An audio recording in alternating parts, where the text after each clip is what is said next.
Hola, buenas tardes, buenas noches o buenos días. Hoy nos acompaña el maestro José Manuel Olmos Rodríguez. Bienvenido, maestro, a este espacio virtual académico. Voy a hacer una presentación muy rápida sobre nuestro ponente. Bueno, él es maestro en criminología, egresado del Instituto de Formación Profesional y Estudios Superiores de la Procuraduría General de Justicia de la Ciudad de México, en la que actualmente pues es profesor en la licenciatura en investigación policial y también en diversos diplomados. Es licenciado en psicología por la Universidad Pedagógica Nacional y también es licenciado en Derecho por el Instituto de Estudios Superiores en Derecho Penal. En el área académica también es profesor en la Universidad Nacional Autónoma de México en la licenciatura de Ciencias Forense. Por último, tenemos que fue autor de la obra La criminalística desde la visión del investigador, en el que se publicó el libro Las nuevas dinámicas del derecho procesal penal bajo la editorial de la Universidad Medellín. Y el día de hoy vamos a hablar sobre la investigación criminal, que es el tema central que vamos a estar llevando en esta charla académica. Y para entrar en tema, maestro José Manuel Olmos, ¿qué se entiende por investigación criminal? ¿Cómo la puede definir? ¿Y qué nos puede explicar respecto a este tema? ¿Cómo se aplica? ¿Dónde se aplica? Etcétera. Muy bien, maestro Cristian, pues muchas gracias por la invitación. Para mí siempre es grato encontrarme con colegas que hemos compartido otros espacios y bueno, en este ámbito del mundo de la seguridad pública, de la investigación criminal, pues es acotado y siempre nos encontramos y bueno, encontrarte en este espacio, pues me place mucho y bien, pues ¿por qué hablar de un modelo de investigación criminal? En estricto sentido, en nuestro ámbito jurídico, pues la palabra criminal no existe, ¿no? Hablaremos de la investigación del delito, no de la investigación criminal. Pero yo retomo la propuesta que yo realizo, es que precisamente en el mundo de la investigación criminal, lo que siempre ha existido a través de la historia es el crimen. Lo que existe, lo que se conoce desde que el hombre se posiciona en este plano existencial, han sido los crímenes. Entiendo como un crimen, como aquel acto sobre el cual te puedas pronunciar sobre correcto o incorrecto, sobre positivo o negativo, bueno o malo. Y el delito, pues bueno, es una construcción social. Eh, el delito se tiene que ser observado por el legislador, considera que esa conducta vulnera la paz social y bueno, pues se ve la necesidad de tipificarla, ¿no? En la ley y es cuando se crean los tipos penales. Yo siempre hablo que en las clases de lo que en realidad existe, lo que siempre ha existido en la historia de la humanidad es el acto criminal. Y, y bueno, a mí me interesa mucho estudiar el fenómeno criminal porque yo lo retomo desde la teoría. Yo, como bien lo comentas, pues yo en mi formación soy psicólogo, pero aquí hago una acotación también. Siempre me gusta aclararlo y decirlo por qué. Porque yo antes de ser psicólogo fui policía. Yo ingresé a la policía muy joven, a la edad de 19 años. Prácticamente toda mi vida he sido policía. Actualmente me desempeño como comandante de la Policía de Investigación de la Ciudad de México. Y cuando yo inicio mi labor de investigación, en aquellos años, de los finales de los noventas, más bien mediados de los noventas, yo aprendí y me formé en un modelo de investigación, pues con compañeros que venían de un campo meramente empírico. Había unos muy buenos investigadores, pero su labor la realizaban a través de la experiencia adquirida, ¿no? A lo largo del desempeño de su función. Y cuando yo comparto con estos compañeros de mucha experiencia las primeras investigaciones, yo observaba ciertas, vamos a hablarle vestigios. Yo observaba siempre ciertos vestigios en la comisión del hecho delictivo que se repetían, ¿no? Ellos me lo enseñaban de forma coloquial, me decían, mira, observa esto, ve aquello, ve allá. Y ya después yo decía, yo esto que lo veo aquí se repite acá, pero yo no sabía cómo nombrarlo. Me desempeñé como 10 años haciendo esta labor, esta función, y me veo en la necesidad de estudiar psicología. Psicología, pues para poder nombrar aquellos vestigios que observaba, para poderlos después explicar. Y a mí la ciencia que me da las palabras para observar, o más bien para explicar lo que yo observaba, fue la psicología. Y pues como bien lo sabes, la psicología es la ciencia que estudia la conducta, pero el derecho es la que la norma, el derecho es quien norma la conducta, ¿no? La ciencia que norma la conducta. Entonces, en el ámbito de la investigación, me veo también la necesidad de estudiar derecho, pues no podemos investigar delitos si adolecemos de conocimiento sobre conducta y sobre conocimiento del delito, en específico teoría del delito. Bueno, y me interesa mucho esto, me agrada mucho esta parte de poder compartir, digamos, desde con una base teórica, pues lo que se observaba, digamos, en la comisión del hecho delictivo. Yo lo retomo la palabra criminal, pues porque me voy a remitir para explicarlo a partir de las bases teóricas de la psicología.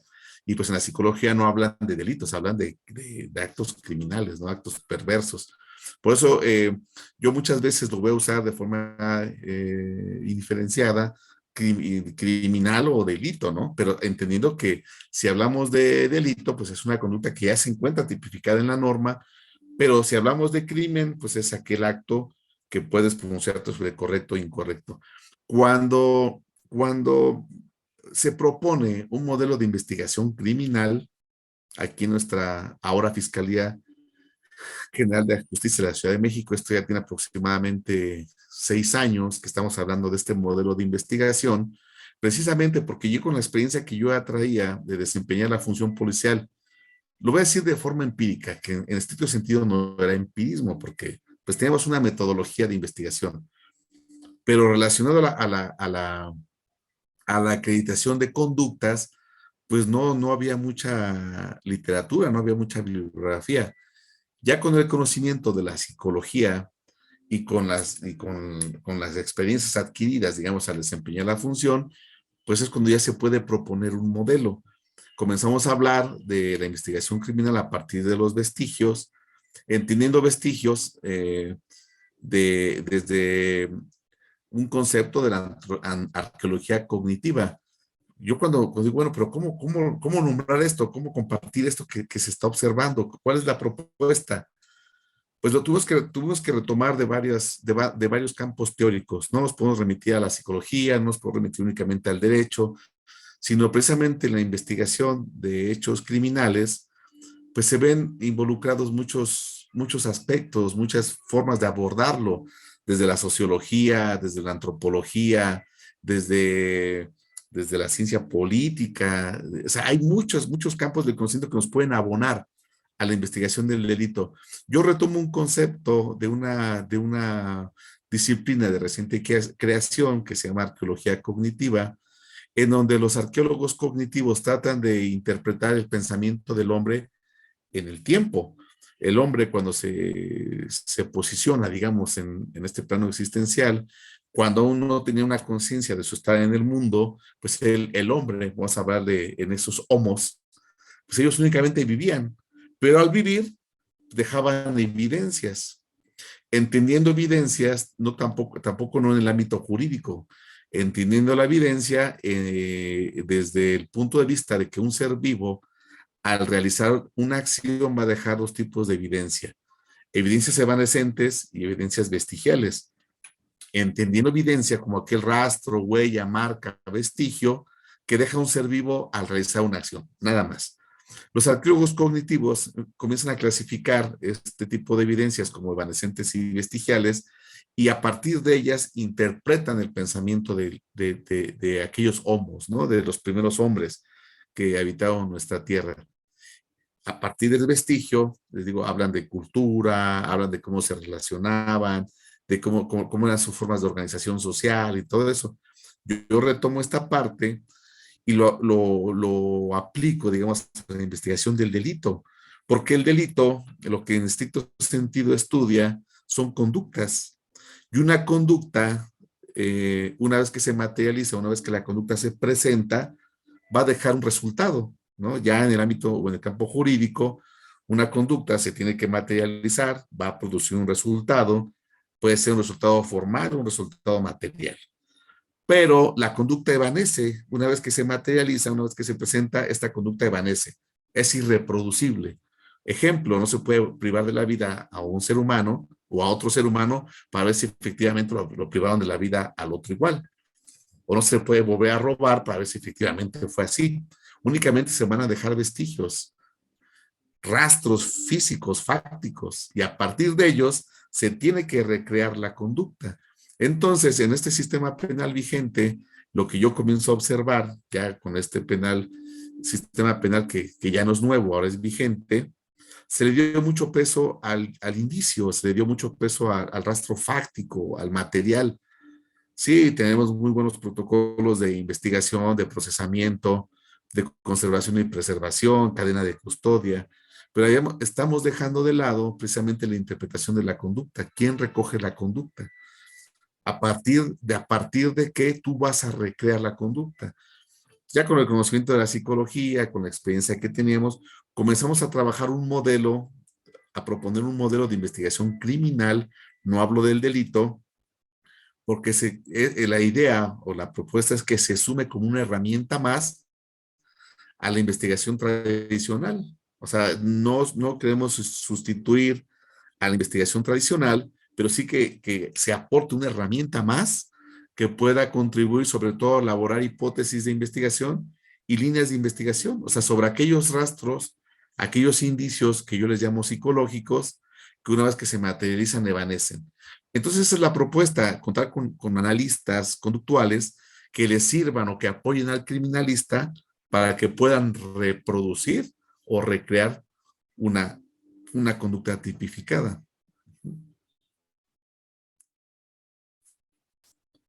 Perdón, los analistas conductuales son aquellos encargados de realizar una investigación en la escena del crimen o del delito, o sería más un enfoque criminológico. Son más apoyos para establecer líneas de investigación. Un ejemplo, ¿no? En el modelo que se propone, yo hablo de algo que le llamo dinámica delictiva. Una dinámica delictiva es el momento en donde se une el camino criminal y el camino victimal, donde convergen, y ahí se está dando el delito. O sea, en ese momento, en ese contexto, en ese espacio, en esa hora, en ese lugar, está sucediendo el crimen, ¿no? Hay una interacción. En esa dinámica delictiva siempre vamos a encontrar tres elementos: un delito, una víctima y un delincuente, y se van a enmarcar en un contexto. Ahí se reúnen esos elementos, pero tiene un tiempo de duración. Va a tener un tiempo de duración y después camino criminal y camino victimal se separan y van a producir vestigios, ¿no? Van a producir. Entonces, lo que nosotros compartimos con este modelo, llegamos al lugar donde se materializó un hecho delictivo y yo siempre les digo, identifiquen de esa dinámica delictiva que propone tres elementos, ¿qué elementos tenemos aquí? Si tenemos un cuerpo sin vida de una persona del sexo femenino entre 20 y 25 años, con signos aparentes de una agresión sexual, pues lo que vamos a tener en el lugar, en ese entorno, en ese contexto, en ese espacio, va a ser un delito y una víctima. El esfuerzo de investigación se orientará para acreditar la conducta delictiva al responsable, al sujeto activo, al delincuente, al criminal. Entonces, en el modelo que se propone, haciendo una clasificación de indicios según una temporalidad, la investigación se comienza a realizar a partir de lo más reciente en sentido inverso. No podemos realizar una investigación en el lugar a partir de lo pasado. Siempre se iniciará de lo más reciente. Ejemplo, regresando al ejemplo. Si tenemos a la víctima, que es el cuerpo de la persona que tenemos ahí, es el delito, vamos a poner un feminicidio. El tercer elemento que nos faltaría de esa dinámica delictiva sería el delincuente. Lo primero que nos preguntamos nosotros es por dónde se retiró del lugar, por dónde huyó. Y hacemos una inferencia de tipo conductual. A partir de lo que observamos, si es un cuarto cerrado, yo hago una inferencia conductual. Yo digo, pues se pudo haber ido por la ventana. Con apoyo de la criminalística me dice, no, no se fue por la ventana se encuentra cerrada, tiene un candado puesto, no es posible que haya salido por ahí. Entonces la inferencia conductual es errónea, la reorientamos, si no se fue por la ventana, la puerta estaba cerrada, pues se pudo haber ido por un ducto del aire acondicionado. Esa es una inferencia conductual y ya la criminalística con su campo de aplicación me dirá, efectivamente, aquí tenemos huellas lofoscópicas, huellas de calzado, que se pudo haber ido por aquí. Eso yo lo puedo defender en juicio. El analista conductual, incluso sin tocar el escenario, comienza a observar el lugar, ya con un método que se propone, va a decir, mira, la agresión comenzó allá, porque hay destrozos, de ahí se vinieron peleando, aquí la lesionó porque encuentra un goteo dinámico, aquí la víctima cae vencida y aquí es donde pierde la vida. Se tiene que ir recreando esa conducta y algo que yo he visto en este modelo, en este sistema penal vigente, es que sí, tenemos compañeros que tienen una formación muy fuerte, muy especializada en procesamiento del lugar, llegan, levantan todo, cuidando la mismidad y la autenticidad del indicio y todo, pero ¿en qué momento se recoge la conducta? Si lo que estamos recogiendo son elementos fácticos, ¿en qué momento tú haces una inferencia de tipo conductual? Incluso considerando informaciones de tipo organoléptico, algo que también se está dejando de lado en la investigación. ¿Y qué es esa información de tipo organoléptico? Que nosotros en la investigación del delito sí consideramos incluso aromas. Si yo veo un lugar de intervención y huelo que estuvieron consumiendo marihuana, digo, mira, aquí estuvieron consumiendo marihuana o huele activo. Las personas que estuvieron aquí estuvieron inhalando activo. Y esa información también el criminalista nunca la va a recuperar. Incluso ni el policía nunca va a elaborar un informe de decir, es que olía a perfume de mujer, Coco Chanel número 10, no, pero sí lo toma en cuenta, sobre todo para elaborar hipótesis de investigación, porque cuando ya se avanza en la investigación, ejemplo, ¿te acuerdas que cuando llegamos al lugar olía a solventes, olía a activos? Sí, pues la persona que estaba aquí puede ser adicta al solvente y te orienta hacia dónde vas a dirigir tu investigación. Se le ha dado mucho peso a la cuestión criminalística, pero hace falta también darle mucho peso a la investigación psicológica del delito. Incluso con lo que nos comentas sobre el analista conductual, bueno, pues entiendo que sería ese complemento en una investigación. Si bien es cierto que en la actualidad nuestro sistema penitenciario se va más a los indicios, a lo que se puede observar, lo que es tangible, pero la propuesta del analista conductual o del método de la investigación criminal, pues viene a fortalecer que de entrada tengas una dinámica, vamos a decir, del delito, una dinámica criminal en la que puedas activar, ¿no? Ese procesamiento conductual para que puedas tener una visión de la criminalidad o del crimen en ese sentido, ¿no? Entonces, entiendo que tiene que haber ese complemento en la investigación que se propone. Para esto, maestro Olmos, el analista conductual eh, debe tener un perfil específico para que se pueda tener, pues obviamente, una aplicación más apropiada en la investigación. Sí, ahorita lo que estamos buscando nosotros, la propuesta que se hace desde nuestra fiscalía, es de que se suben jóvenes de egresados de áreas afines a las ciencias sociales. Nos hace falta muchísimo la visión de profesionistas egresados como te decía, de sociología, de antropología, incluso trabajadores sociales, psicólogos, porque ya en la verdad o la realidad que estamos viviendo en nuestro país, un problema que tenemos que nos ocupa es la cuestión de los feminicidios, aquellos crímenes que se cometen por cuestiones de género. Y como bien lo sabes, un delito tiene elementos objetivos, subjetivos y normativos. entendiendo aquellos elementos normativos como los que requieren una evaluación jurídica, ¿sí? Puede ser de la ciencia o de la cultura. Y la realidad es de que nosotros ahorita en nuestro país tenemos una serie de delitos que se cometen por cuestiones culturales. Entonces, también los compañeros egresados de áreas afines serán muy útiles para la propuesta que viene. Ya en este 2022 vamos a contar con unos instrumentos, unos protocolos de investigación sobre análisis de contexto, porque ahora la propuesta es de que incluso tanto la defensa como la fiscalía se requiere de especialistas que hagan un análisis de un contexto. Y ahí pues es donde entran las ciencias sociales a apoyar precisamente a esa labor de investigación de la fiscalía o de la defensa. Ya con este sistema penal vigente que tenemos, bajo el principio de contradicción, en donde exige el principio de contradicción que ambas partes tengan los mismos derechos de presentar y controvertir pruebas, pues también precisamente para la elaboración incluso de una teoría del caso, es muy importante contar con especialistas afines a las ciencias sociales, que se tiene que considerar si hablamos de un modelo de procuración de justicia como el que tenemos vigente en nuestro país, que debe de considerar no únicamente los elementos jurídicos, sino también incluso elementos contextuales. Eh, por qué un ejemplo? No quiero hablar de casos, ¿no? Pero ¿por qué una mujer que decide defenderse de su agresor, digamos, una historia de violencia? Tuvimos un caso muy lamentable en donde una mujer era violentada o había sido violentada durante largos años por su pareja, sufría de un maltrato físico terrible. Ella era madre de 3 hijos, el hijo de 14 años.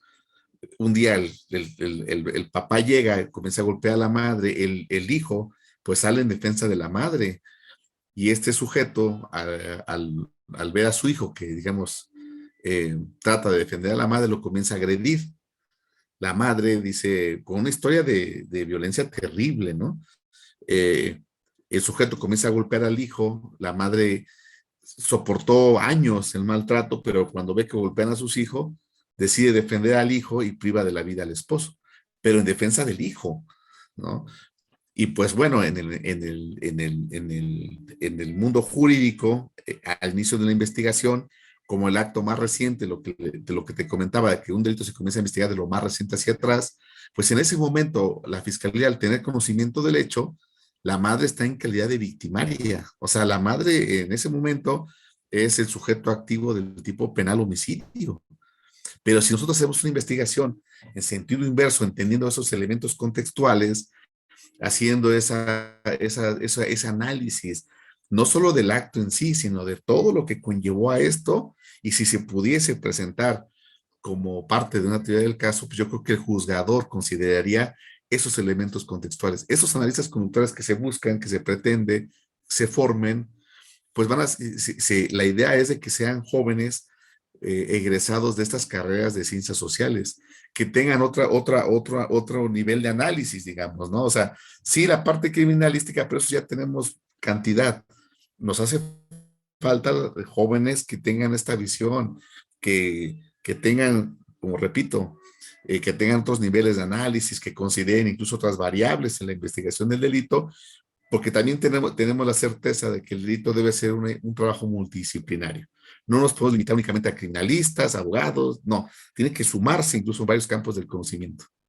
Aquí podemos hablar en esta propuesta del modelo de investigación criminal que está basado en una investigación cualitativa. Podría ser, sí se considera, digamos, las variables cualitativas, pero sobre todo lo que nosotros vamos a acreditar serían variables de tipo subjetivo, porque el móvil, la motivación para que una persona cometa un acto delictivo siempre será subjetivo, ¿no? Sí. Entonces, a partir de una subjetividad, pero ¿qué tienes de elementos fácticos para que tú puedas argumentar esa subjetividad? Porque regresamos, ya en un juicio, digamos, quien vencerá en juicio será quien mejor argumentos tenga sobre un mismo hecho base. O sea, con el mismo indicio que presente la fiscalía y que lo retome también la defensa, quien vencerá en juicio será quien mejor explicación dé a esos elementos fácticos que se producen después de que una conducta delictiva se materializa. Entonces, sí tiene que ver digamos, con variables cualitativas, pero también tiene que ver mucho que las identifiquen, pero después qué elementos fácticos tienes para poder argumentar esa variable, digamos, cualitativa, ¿no? Digamos, yo así me lo imagino cuando hablamos de todo esto, es como ver la investigación, pero del otro lado del espejo, ¿no? Sí, ahorita estamos muy programados para observar esos elementos fácticos, ¿no? Tenemos que dar un cambio de visión, o sea, verlo de otra, totalmente diferente, pero que al final de cuentas nos va a llevar al mismo camino, solo que lo tenemos que observar a partir desde otra perspectiva. Por eso repito, el interés de que jóvenes del área de ciencias sociales se vengan a sumar a la investigación de los delitos, porque se requiere precisamente esa parte, una visión totalmente diferente, pero que al final de cuentas nos lleve al mismo camino. Bueno, y si me permites nada más ejemplo, ¿no? Eh, los conocedores del tema hablan de 7 preguntas de oro de la investigación criminal. Ujú. Así lo refieren en algunos textos, ¿no? El qué, el cuándo, el dónde. Yo difiero de que sean preguntas de oro, yo digo preguntas básicas, pero las 6 primeras preguntas básicas de esa investigación criminal se remiten a elementos fácticos, horarios, objetos materiales, resultado, nexo causal, o sea, todos aquellos elementos objetivos del tipo penal. Pero la séptima pregunta, que esa sí la considero de oro, que es el por Ujú. qué es la única pregunta básica de la investigación criminal que se responde con elementos subjetivos. Y ese elemento subjetivo es lo que el Ministerio Público o la defensa presentará como parte de una teoría del caso. Entonces, estos analistas conductuales, su principal, digamos, función, su principal labor se remite a esa pregunta, a una pregunta nada más. ¿Por qué esa persona realizó o materializó esa conducta criminal? Acreditar la teoría a partir digo, orientado con una subjetividad, pero apoyado en el elemento fáctico, ¿sí? Sí, y bueno, aquí este contexto en el que se plantea es muy válido. Sin embargo, como lo mencionas, pues es cambiar ciertos paradigmas, principalmente para el abogado que está acostumbrado a ser objetivo, de tener la muestra, ¿no? Para incorporarla a la teoría del caso. Los criminalistas, pues obviamente es 100% objetivo esa labor que ellos hacen. Y nuestro sistema de justicia penal pues nació, ¿no? Con esa objetividad de las pruebas. Y aquí en esta propuesta del modelo de investigación criminal, pues contribuiría, ¿no? A un mejor enfoque, también vamos a decir jurídico, en el que tenemos otra alternativa de poder incorporar a la teoría del caso y que el juez, pues bueno, en un momento oportuno, procesal, pues pueda valorar el por qué realizó esa conducta, ¿no? Que creo que es hacia donde nos quiere llevar este modelo al momento en el que el juez pueda hacer una valoración. Ok, si tengo, en el caso del feminicidio, tengo estos elementos objetivos, ¿no? ¿Qué fue el resultado final de esa conducta delictiva? Pero entonces el analista conductual hace una explicación o incorpora el por qué materializó esa conducta. Y entonces podemos encontrar antecedentes, ¿no? De, pues a lo mejor hasta violencia familiar, puede ser, ¿no? Maltrato, lesiones, no sé, el por qué llega a esa parte. Lo veo así. Sí, te escucho, Sí, maestro. esto, bueno, ahorita que lo comentas, fíjate que me permites, digamos, explicar con una analogía. este modelo, ¿no? Digamos, el juicio, y como bien lo refieres, en ese sistema penal mexicano, pues, digamos, la base de este sistema penal, pues es la prueba, ¿no? Y la prueba tiene que estar sustentada con elementos fácticos. Yo hago una analogía y digo que es como el muro de la prueba, ¿no? Lo que se presenta en juicio será el muro de la prueba. Un muro, si me permites emplear esa analogía, un muro se construye a partir de tabiques, ¿sí? Esos tabiques que le van a dar forma al muro son los indicios, o sea, lo que se produce en la comisión del hecho delictivo van a ser esos tabiques que formarán el muro de la prueba, ¿no? Pero para que ese muro de la prueba sea sólido, tiene que tener un adhesivo, tiene que tener un pegamento, un cemento, que una los indicios de forma inequívoca, que los concatene, ¿sí? De una forma inequívoca y que precisamente le den solidez a ese muro de la prueba. Ese adhesivo, ese pegamento que adhiere a un indicio del otro, son las acciones, son las conductas, que no se van a percibir de forma fáctica, pero que los van a adherir y los van a concatener de forma inequívoca, precisamente para que nuestro muro tenga solidez. Ejemplo, si encontramos una persona sin vida, ¿sí? Con una lesión aparente de una herida por proyectil de arma de fuego, en el cuerpo de esta persona, en el interior del cuerpo, encontramos una ojiva, ¿sí? Esa ojiva fue el objeto que lesiona, ejemplo, músculo cardíaco y hace que pierda la vida. Esa ojiva va a tener una impronta, va a tener una huella que es producto del viaje de esa ojiva al interior de un ánima, de un cañón, y ese ánima del cañón va a producir unas estrías que van a producir una marca, ¿sí? Encontramos una lesión y en esa lesión dentro del cuerpo encontramos una ojiva, pero también en el lugar vamos a encontrar un casquillo, encontramos un casquillo percutido en la escena donde vamos a llegar a hacer nuestra investigación. Y también encontramos un arma de fuego. Vamos a encontrar el inicio A, el inicio B y el inicio C.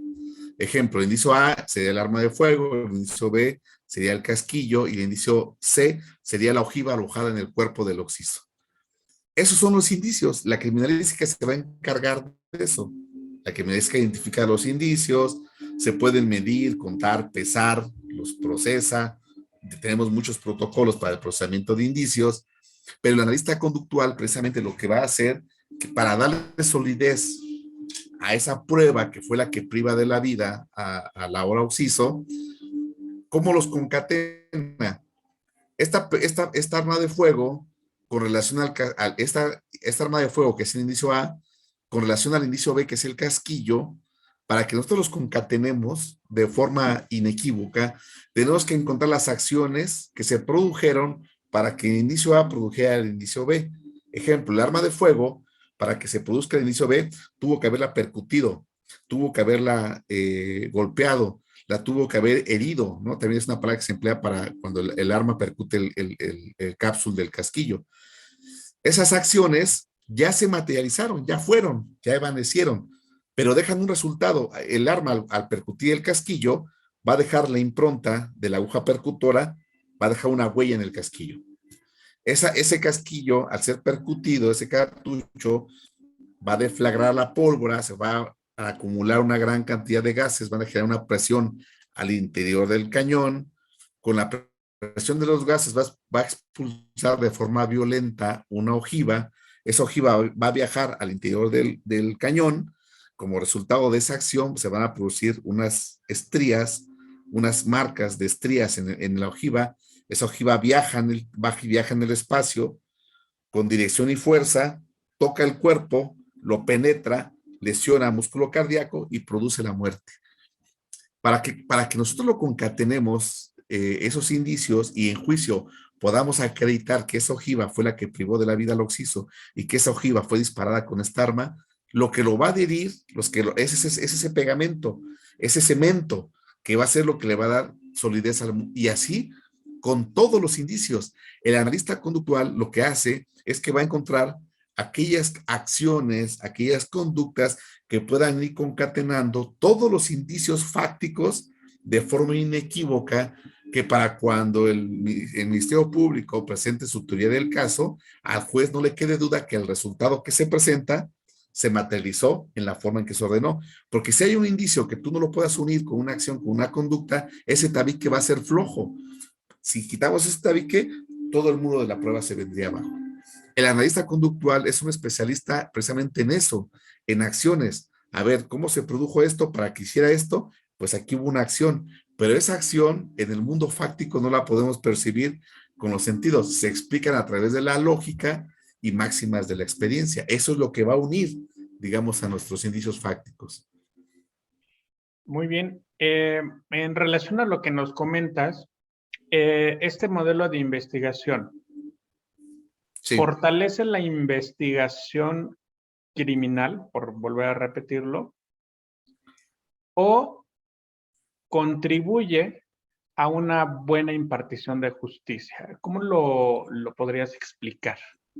Este modelo se suma a la investigación tradicional, si me permites decirlo así, se suma como una herramienta más a la investigación tradicional, sobre todo para que los hechos no queden impunes, para que en juicio, que sirvan como parte, como asesores, digamos, como asesores, como expertos en la materia, como asesores técnicos al Ministerio Público, para que él, al presentar su teoría del caso, no queden elementos, digamos, que no hayan sido contemplados.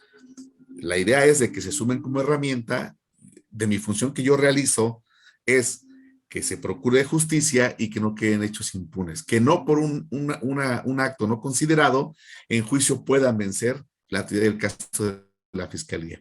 Y que también, si hay analistas conductuales, pues que también sirvan como parte de la defensa, ¿no?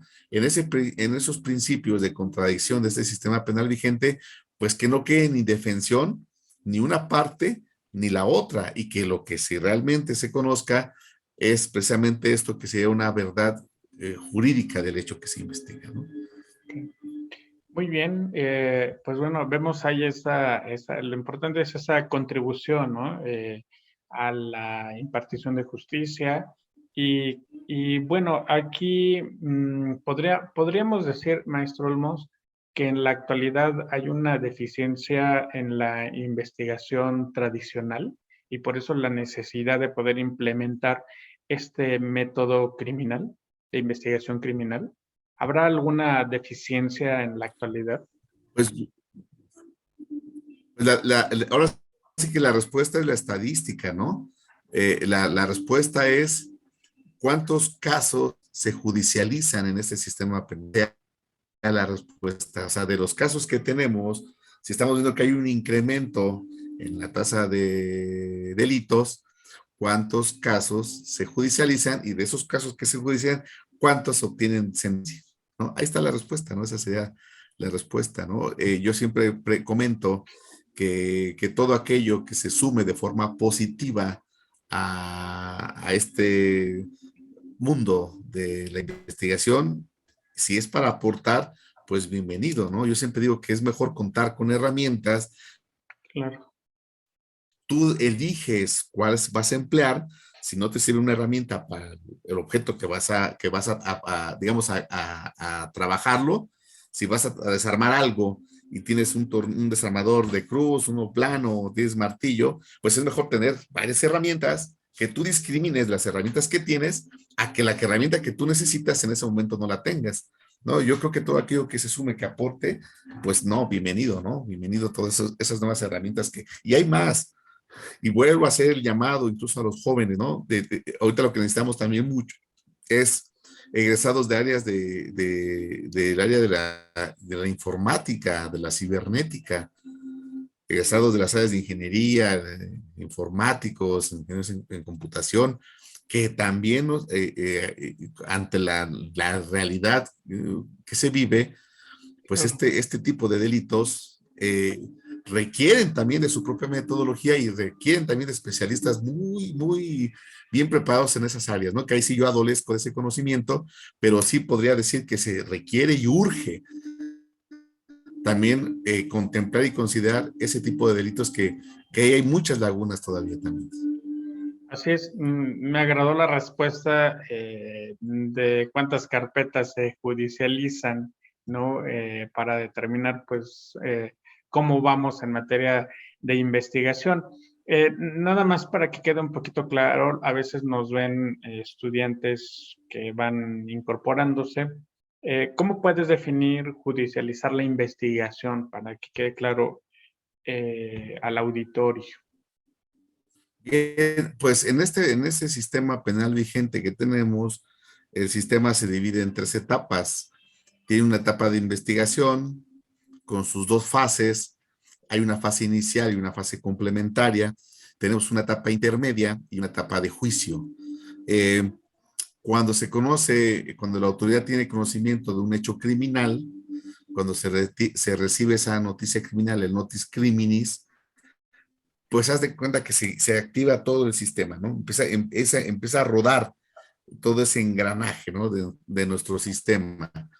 En la etapa de investigación, el papel del policía es importantísimo, del primer respondiente, del policía con capacidades para procesar. Incluso puede haber una detención en flagrancia o como acto de investigación hay una detención, ¿sí?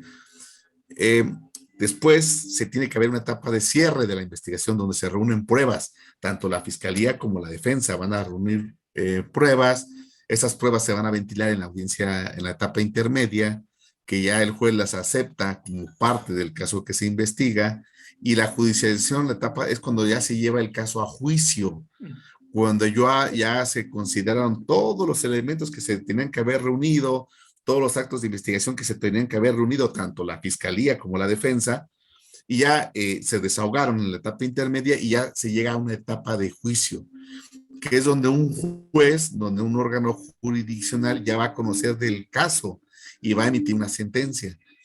En ese sistema penal, la realidad es de que el caso se desvanece a lo largo de las etapas de este sistema. Para los que digamos, no manejen bien el tema, yo lo voy a emplear esas palabras. Los que son abogados me disculpan por usarlas así. Digamos, un caso que se inicia en la etapa de investigación, a lo largo del tiempo se va desvaneciendo, se van perdiendo elementos, no se pueden acreditar hechos y ya no llegan a una etapa de juicio.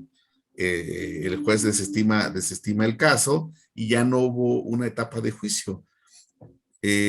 Judicializarlo es de que ya se hizo una buena investigación, ambas partes, un órgano jurisdiccional conoce del caso y se va a pronunciar sobre una teoría, sea de la fiscalía o de la defensa, y va a emitir una sentencia. O sea, entonces eso es lo que yo digo, o sea, ¿cuántas carpetas que se inician? Por homicidios tenemos 100. De esas investigaciones de homicidio, ¿cuántas llegan ya a una etapa de juicio? O sea, de que ya hubo una buena investigación, ya se reunieron elementos, ya tenemos incluso al responsable, ese responsable se presenta ante el juez y el juez puede emitir una sentencia. La verdad es que los casos se están desvaneciendo a lo largo de este sistema, de este proceso, ¿no? Pues digo, un gran problema para nuestro Estado de Derecho, ¿no? Desde esta perspectiva, de que no haya un mayor número de carpetas que se judicialice, ¿no? Y obviamente no el que se judicialice significa que pues va a haber sentencias condenatorias, ¿no? Igual ahí es otra dinámica Así como es. tal, ¿no? Pero bien, entonces Que se haga entendemos. justicia, ¿no? Claro, que se haga justicia. Entendemos que una carpeta que se judicializa es aquella que se turna a, vamos a decirlo, a un juez para que pues conozca, ¿no? De ese delito, que imparta justicia. La carpeta que no se judicializa Sí. se queda en el Ministerio Público porque no reúne los elementos del delito o no hay unos buenos indicios para que se pueda continuar con el proceso, se mantiene ahí hasta que pues haya esos datos de pruebas sólidos que se van a Así ir es. plasmando. Si usamos esa analogía del muro, el muro, digamos, es cuando ya terminamos el muro y después decimos, mira, este es el muro que hicimos. Y él va a decir, ah, no, pues sí, no, sí. Digamos, y cuando no se judicia, el muro queda inconcluso. El muro no se terminó. Ahí hay indicios, hay elementos, pero está inconcluso. Entonces el juez no puede ir a verlo porque aún no se termina, ¿no? Y bueno, también los tiempos en el ámbito jurídico también fenecen, también prescriben, ¿no? O sea, hay casos también que bueno, y este se habla de otros temas, pero si no se conocen en tiempo y forma, pues también se van a perder. O sea, se va a perder en el tiempo, ¿no? Y no va a haber precisamente esa percepción social que se necesita, tan importante ahora, que la sociedad perciba que el caso del cual fue víctima, una víctima que reciente, digamos, un hecho criminal, que tenga esa percepción de que se le hizo justicia, ¿no? Y la Claro. realidad es, hablando de seguridad pública, pues habla de eso, ¿no? De una percepción. No es que lo detengas, o sea, una persona que se comete un hecho delictivo en contra de ella, que hay una detención, que ella lo vio incluso, que fue su agresor, y que después diga que ya está libre por falta de pruebas. Eso es, digamos, cuando se judicializa el caso y no se obtiene una sentencia y que sobre todo se haga justicia, ¿no? Así es. Y bueno, para ir concluyendo, comentabas al inicio que actualmente eres comandante de Policía de Investigación. Eh, ¿Tú consideras que debe de haber mayor profesionalización en el ámbito en el que te desarrollas? Desde luego que sí, compañero Cristian, platico un poco, ¿no? Soy comandante de la Policía de Investigación, tengo poco más de 96, pues ya voy a ser 25, 26 años en este mundo, en este medio. Y bueno, a mí me place, me da mucho gusto decirlo, que la realidad de México es que los policías ya estamos aprendiendo a leer, ¿no? O sea, ya hay policías que se preocupan por su formación académica. Como digo, ya estamos leyendo, estamos aprendiendo a leer, y precisamente desempeñando mi función policial, se me invita a formar parte del Instituto de Formación Profesional de la Procuraduría General de Justicia de la Ciudad de México, compartiendo compartiendo con los compañeros en formación inicial, en cursos de especialización. Tuve la oportunidad de estar frente a ministerios públicos, peritos, compartiendo el modelo de investigación criminal. Esto hizo eco, digamos, en este ámbito, y es cuando se me invita a formar parte de la planta docente de la licenciatura en ciencia forense en la Facultad de Medicina, en nuestra casa de estudios que es la UNAM, precisamente porque yo lo que comparto con los jóvenes de ciencia forense, yo doy clases en séptimo y octavo semestre, ya en los semestres ya casi para egresar de la carrera. Lo que estos jóvenes traen un conocimiento muy fortalecido en derecho, en medicina y en psicología, lo que yo les enseño o lo que yo comparto con ellos es ya vincular ese conocimiento, aterrizarlo a la investigación del delito, ¿no? Que sirvan para la fiscalía o para la defensa. Y esto, incluso estos jóvenes, y hay algunos que ya se sumaron como parte de la fiscalía a trabajar como investigadores. Ya tenemos compañeros egresados de ciencia forense tanto en la FGR como en la FGJ de la Ciudad de México. Y bueno, esa es la visión que se pretende. Sí, desde luego tiene que cambiar el modelo policial. En México se tiene que perder miedo a la palabra policía, porque incluso nuestra Constitución refiere en el artículo 21, dice que la investigación del delito compete al Ministerio Público y a las policías. No dice peritos, no dice científicos forenses, no dice criminalistas, no dice policías. Entonces también yo creo que la palabra policía se revalúe, que los jóvenes le pierdan temor a esa palabra, y que precisamente tenemos que fortalecer esa función social del policía. Cuando un joven, y porque me ha tocado platicar con compañeros egresados, incluso de ciencia forense, que le dicen a sus padres, ¿sabes qué? Me quiero sumar a la policía. ¿Cómo policía? ¿Y para eso estudiaste tanto? O sea, para ser policía, tiene que cambiar esa percepción, ¿no? Hay jóvenes que están haciendo un muy buen trabajo, hay jóvenes que ya aplican, digamos, su carrera a las funciones de policía, pero también yo digo que nosotros desde la academia, desde la sociedad civil, desde el campo en el cual podamos tener influencia, que podamos incidir, también tenemos que defender a esos jóvenes que vengan de nuestra universidad, del Politécnico o de la UAM, aquellos actores que estamos ahorita en este momento, que por fortuna nos toca estar como ahora, que estoy frente a ti y me place, pues también observar y exigir incluso a nuestras autoridades que esos jóvenes que se sumen, pues que realmente apliquen su conocimiento que traen de su carrera, que lo apliquen y que se les cuide también. O sea, no dejarlos que se pierdan en la masa, digamos, en esa Claro. percepción que tiene la sociedad. Tiene que Sí, haber un cambio en ese sentido. Y sí se está y, dando. pues vaya que en relación, bueno, en relación a lo que mencionas, pues hace tiempo el ser policía era, pues bueno, no hay opciones, me voy de policía y eso pues ha afectado el desempeño, digamos, y las funciones del policía en cualquier ámbito policial, no sea preventivo, seguridad pública o policía de investigación. Hoy empezamos a dar, creo que, un giro importante en el que buscamos la profesionalización del sistema policial, en todos los sentidos o en todo tipo de policía. Hoy la misma sociedad exige pues mejores elementos preparados porque a esto mismo va a ser el fortalecimiento pues obviamente de las instituciones de investigación, de las instituciones en materia de prevención y eso es lo que buscamos, ¿no?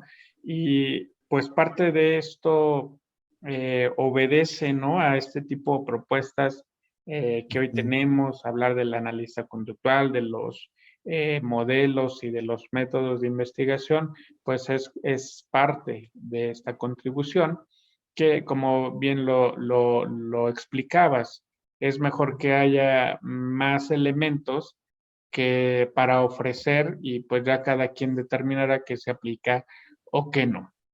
Eh, pues estamos, ¿no? A favor de la profesionalización policial y es algo que hay que ir fortaleciendo a través, pues, desde nuestras esferas académicas o institucionales para que tengamos un mejor estado de derecho y mejores instituciones. Y bueno, maestro Olmos, para finalizar esta pues, charla académica, recuérdanos tres características de la propuesta que hemos venido platicando del modelo de investigación criminal para reforzar.